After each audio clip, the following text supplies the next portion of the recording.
Klokken er 8. Dagens første solstråler har nået Allerødbjerget og restauranten Esfajer.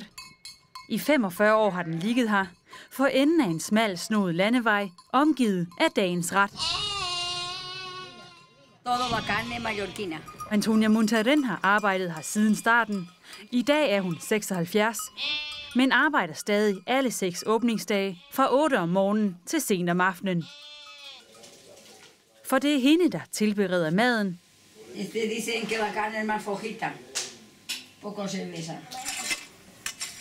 Styrer ovnen og ordner alt det andet. Este es un trabajo muy duro. Trabajo siempre normal. He trabajado muchos años en el campo. El campo es más pesado. Y ahora poca cosa ahora prepara esto y no tanto trabajo ahora. Menos. Klokken er blevet 10. Lammene skal i ovnen.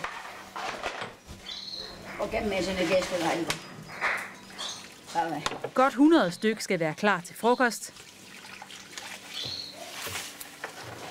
Og 3 timer senere er de klar til servering.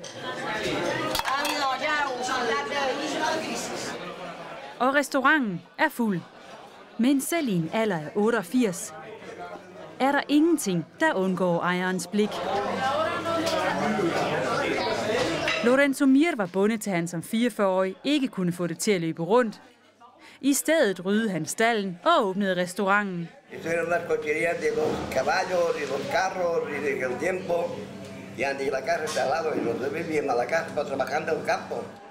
I dag er Esfajer så kendt, at selvom de aldrig har reklameret, sælger de over 100 portioner lammeskulder hver dag. Pero domingo, lunes, día de fiesta, 350. Dagen i dag er også en fridag, og efter 4 timer må Antonia Muntaren melde udsolgt. Men hendes arbejdsdag er langt fra forbi. Snart skal en ny omgang lam tilberedes. Til aften kommer endnu en omgang sultne gæster.